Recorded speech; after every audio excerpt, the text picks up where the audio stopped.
Hey, welcome back to Snowtastic. My name is Snow. Let's do some learning. Today I want to talk about a couple of things that you need as a creative person to help you advance in your craft or to help you progress or learn more in your craft. Just a disclaimer, this is going to be geared a little towards the field of photography because that is where I have the most knowledge. So point number one is, I'm sure you've heard this before or countless times, that the gear does not make the photographer. You can have the most expensive gear, but if you don't put time into learning how to use the gear or your camera, in this case, you probably will be producing subpar works until you actually devote the time to learning how to use your gear or how to efficiently achieve the products or the pieces of art that you want to achieve. Sometimes this can be relative because for me, for as long as I can remember, I was using a Canon EOS Rebel T5, which was a great camera. I loved it. Most of the works I produced was done on that camera or was produced through that camera, and 50 millimeter 1.8 lens. But to some degree, I had limitations. For instance, noise in my images when I bump up ISO, or just not getting good dynamic range in the images that I produce. Two is, if you're a photographer or you're a graphic artist and you're actually working on a computer or a laptop, you should invest in getting yourself a pressure sensitive tablet.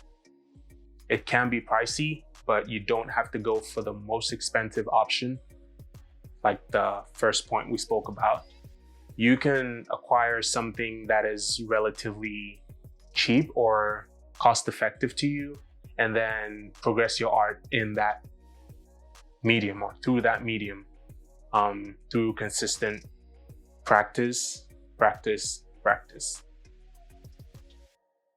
Okay, so point number three is this. You can take this advice or not. It works for me. I know some other photographers and some other videographers that it works for. Music is a way of expressing artistic values. So if you're a creative or you're someone who, in my case, retouches images, you should find some good music. It doesn't have to be relaxing music. If you produce the best, or you produce your best art pieces or works from listening to death metal, go for it.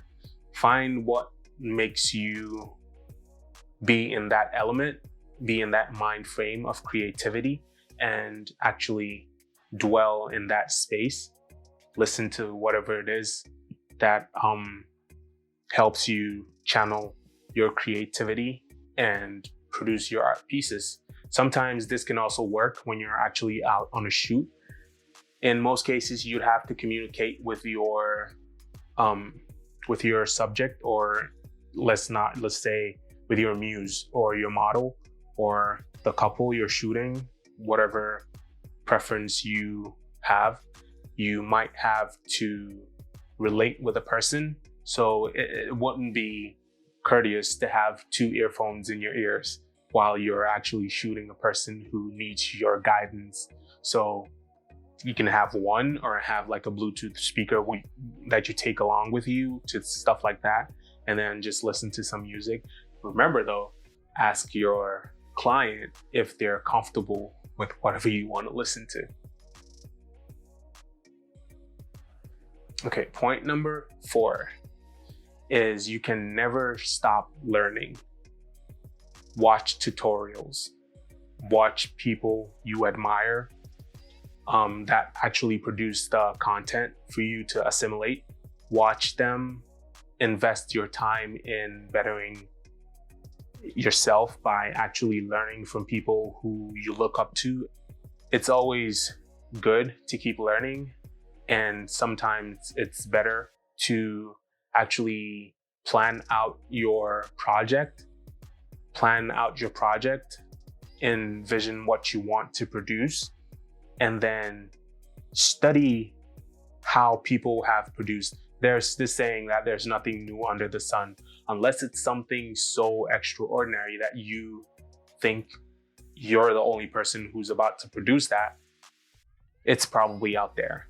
You can produce it in a varying method, but someone probably has something similar. So it's never hurts you to actually go out there or on the internet, wherever you go to look for your tutorials. Look for something that is in tune with what you're going to produce and learn how to produce it before you actually jump into the work. I would think about what I wanted to do, or think about what I wanted to produce, and then I would go search in the tab and watch countless videos on people who actually did that. Some of the videos might not be so helpful because some of these videos have people who produce time lapses and nothing actually concrete to you. So you can find someone who's actually saying or who's dictating what they're doing that you can learn from.